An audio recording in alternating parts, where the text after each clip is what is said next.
اعوذ باللہ من الشیطان الرجیم بسم اللہ الرحمن الرحیم۔ السلام علیکم ورحمۃ اللہ وبرکاتہ۔ سورہ یاسین آیت 51 میں اللہ پاک فرما رہے ہیں کہ اور سور پھونکا جائے گا تو وہ فوراً اپنی قبروں سے نکل کر اپنے رب کی طرف دوڑے چلے آئیں گے۔ اب ایک بات قابل غور ہے کہ دنیا میں جہاں ہم بس رہے ہیں وہاں ہم لوگوں کی اموات، ان کی موت کا سنتے ہیں، دیکھتے ہیں، اور بہت سی قومیں ایسی ہیں جو اپنے مردے دفناتے ہیں قبر میں، جن میں مسلمان ہیں، عیسائی ہیں، جبکہ ایسی قومیں بھی، ایسے لوگ بھی موجود ہیں جو اپنے مردوں کو جلا دیتے ہیں، ان کی قبر نہیں ہوتی۔ بہت سے لوگ دھماکے میں اڑ جاتے ہیں جن کے اعضاء نہیں ملتے، قبر نہیں بنتی۔ کئی ایسے ہیں جو اپنے مردوں کو پہاڑ کی چوٹی پہ رکھ دیتے ہیں جنہیں جانور اور پرندے کھا لیتے ہیں، ان کی قبر نہیں ہوتی۔ بہت سے لوگ حادثاتی موت مر جاتے ہیں، ڈوب جاتے ہیں، تو ان کی قبر نہیں بنتی۔ فرعون کی قبر نہیں ہے، وہ ایک عجائب گھر میں موجود ہے، ایک ایسے مردہ جسم کے ساتھ جس کے حواس زندہ ہیں، جو عذاب میں ہیں، عبرت کا نشان ہے۔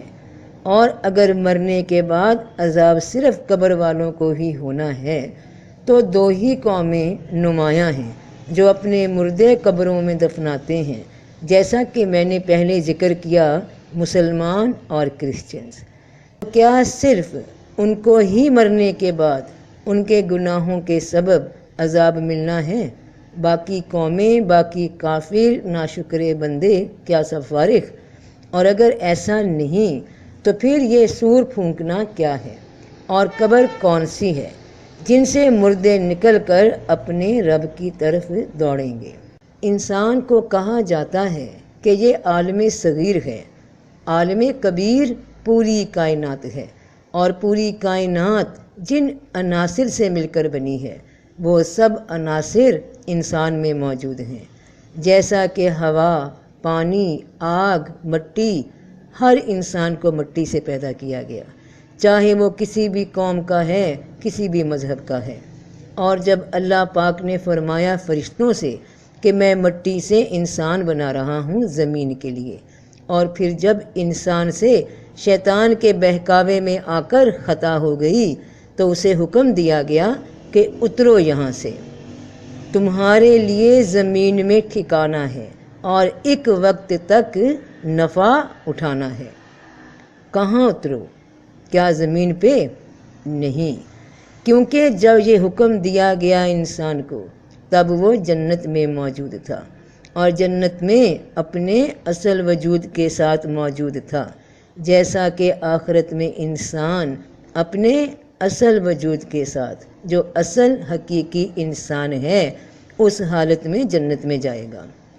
وہ انسان جو ہمارے جسم کے لباس میں موجود ہے اور جہاں سے اصل انسان کو اتارا گیا وہ یہی مٹی سے بنا اس کا جسمانی وجود ہے، مٹی میں ہی اتارا گیا۔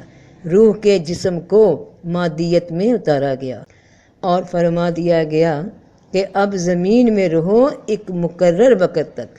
یہ جسم انسان کے مردہ ہیں، یہ روح کی زمین ہے، اور اسی زمین میں انسان کا ٹھکانہ ہے، اور اس انسان کی وجہ سے جسم کی زمین زندہ ہوتی ہے یا مرتی ہے۔ یہ چلتے پھرتے وجود انسان کی جسمانی شکل میں ان کی قبریں ہیں، اور جو سور پھونکا جانا ہے وہ بھی دو ہیں۔ ایک سور وہ ہے انسان کے جسم کی ذاتی موت، جسم کی زندگی سے اصل انسان کا جدا ہو جانا، موت کا دن ہے، موت کا لمحہ ہے۔ قبروں سے نکل پڑیں گے، گویا کہ وہ ایک نشان کی طرف دوڑے چلے جا رہے ہیں۔ کون سا نشان؟ یعنی اپنے اعمال کے حساب سے ان کی جو جگہ مقرر ہوئی ہے عالم برزخ میں، یا جزا کی، یا سزا کی، یا ثواب کی، یا عذاب کی، اس طرف خود بخود پہنچ جائیں گے۔ تو ایک ایک فرد اپنی موت کے وقت اس سور کے پیغام کے ساتھ ہی جو زندگی کا مقرر وقت ختم ہوا، عالم دنیا سے عالم برزخ میں داخل ہو جاتا ہے اور وہیں عالم برزخ میں پہنچتا ہے۔ تو جو کافر روحیں ہیں وہ یہ سوال پھر اللہ سے کرتی ہیں کہ اے اللہ مجھے واپس بھیج دے کہ جو کام میں نیک چھوڑ آیا وہ کر آؤں۔ تو جواب ہوگا کہ ہرگز نہیں، تم محض ایک بات کہہ رہے ہو، دوبارہ بھیج بھی دیا جائے تو وہی کرو گے جو کرتے رہے۔ تو ان کے آگے قیامت تک ایک پردہ، ایک آڑ، ایک برزخ قائم کر دی جاتی ہے۔ اب سورہ مومنون آیت 99 دیکھیے۔ یہاں تک کہ جب ان میں سے کسی کو موت آئے گی تو کہے گا اے میرے رب مجھے پھر بھیج دے۔ یہ وہ قیامت کے دن حساب کتاب کے بعد دوزخ میں پہنچ جانے کے بعد نہیں کہے گا، یہ عالم برزخ میں کہہ رہا ہے، کیونکہ آیت میں صاف فرمایا گیا ہے کہ موت کے بعد کہے گا، اور ابھی تو قیامت تک برزخ کا دور موجود ہے۔ اور برزخ ہی کا ذکر قرآن کی سورہ حدید آیت 12 اور 13 میں بھی کیا گیا ہے۔ جس دن آپ ایماندار مردوں اور عورتوں کو دیکھیں گے کہ ان کا نور ان کے سامنے اور ان کے داہنے دوڑ رہا ہوگا، ان سے کہا جائے گا تمہیں آج ایسے باغوں کی خوشخبری ہے کہ ان کے نیچے نہریں چلتی ہیں، وہ ان میں ہمیشہ رہیں گے، یہی وہ بڑی کامیابی ہے۔ یہاں غور کیجئے کہ فرمایا گیا ہے کہ خوشخبری دے دی گئی تمہارے اچھے انجام کی، اب قیامت کا دن آئے گا تو تم ان میں داخل ہو جاؤ گے۔ اب اگلی آیت دیکھیے۔ جس دن منافق مرد اور منافق عورتیں ان سے کہیں گے جو ایمان لائے ہیں کہ ہمارا انتظار کرو کہ ہم بھی تمہارے نور سے روشنی لے لیں، کہا جائے گا اپنے پیچھے لوٹ جاؤ، پھر روشنی تلاش کرو۔ پس ان کے درمیان ایک دیوار کھڑی کر دی جائے گی جس میں ایک دروازہ ہوگا، اس کے اندر تو رحمت ہوگی اور اس کے باہر کی طرف عذاب ہوگا۔ تو ان کے درمیان ایک دیوار کر دی جائے گی، آڑ کر دی جائے گی۔ کافر مرد اور عورتوں کو موت کے بعد دکھایا جائے گا کہ مومن مردوں اور عورتوں کے حال دیکھ لو جو ایمان لائے تھے کہ وہ کن آسانیوں میں اب ہیں۔ یہ نظارہ انہیں ضرور کروایا جائے گا، کیونکہ وہ دنیا میں مذاق اڑاتے تھے نیک لوگوں کا، اللہ کے کلام پہ یقین نہیں کرتے تھے۔ تو یہی دیکھ کر وہ بولیں گے کہ اللہ ہمیں واپس لوٹا دے تاکہ ہم بھی اب نیک کام کریں، مگر پھر ان کے آگے دیوار کھڑی کر دی جائے گی جس میں ایک دروازہ ہوگا، اس کے اندر یعنی ان لوگوں کے دوسری جانب نیک لوگ ہوں گے، قیامت تک اب وہاں رہیں گے، اس سٹیٹ میں، اس کیفیت میں، آسانی کی کیفیت میں، ان اعمال کی بدولت جو انہوں نے کمائے، جس کے لیے کوشش کی اللہ کی راہ میں۔ اور دروازے کے اندر کی جانب یہ منافق جو یہاں موجود ہوں گے ناشکرے، وہ پھر عذاب میں گرفتار ہوں گے اپنے اعمالوں کی وجہ سے۔ عذاب قبر جسے ہم عام فہم زبان میں کہتے ہیں، جو قیامت کے آنے تک گناہ گاروں کو پیش آئے گا، وہ اسی عالم برزخ میں پیش آ رہا ہے، پیش آئے گا۔ عذاب جسم کو نہیں، وہ تو مٹ چکا، جل چکا، اڑ چکا یا ڈوب چکا۔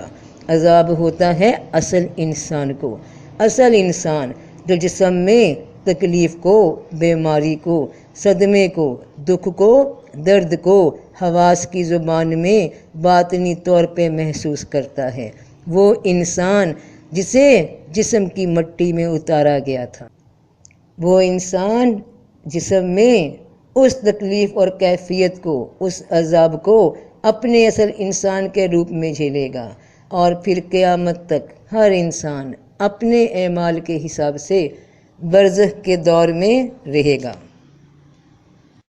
جو بھی انسان اپنے مٹی کے وجود میں ہے وہ اپنے اعمال کے حساب سے دنیا کے عالم سے موت کے دن عالم برزخ میں داخل ہو جائے گا، اور یہ جسم کی قبر ہر انسان کے لیے ہے، کیونکہ ہر انسان اس میں بستا ہے۔ جہاں سے اس نے موت کے وقت نکل کر دوسرے عالم میں داخل ہو جانا ہے، اور دوسرا سور وہ ہے جو قیامت کے دن سب افراد کے لیے پھونکا جائے گا، اور تمام انسان عالم برزخ سے پھر عالم قیامت یعنی حساب کتاب کے دن اکٹھے ہو جائیں گے۔ اس بات کو قرآن کی یہ آیت ثابت کرتی ہے کہ یہ قبریں کیسی ہیں۔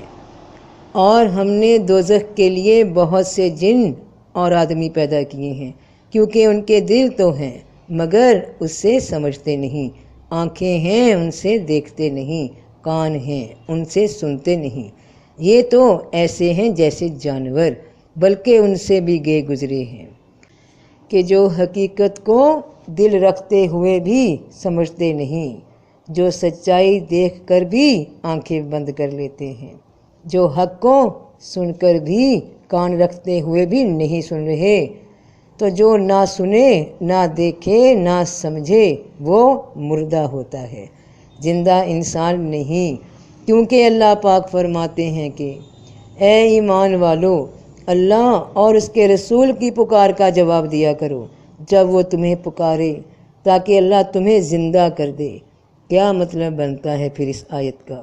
کہ اللہ کے حکموں پہ عمل کرو جو رسول صلی اللہ علیہ وآلہ وسلم لے کر آئے اپنے اللہ کی جانب سے، تاکہ یہ مردہ جسم، مردہ قبریں زندہ ہو سکیں، ورنہ یہ چلتے پھرتے وجود قبر کی قبر رہ جائیں گے، جہنم ہیں، مردہ ہیں، بے حس ہیں۔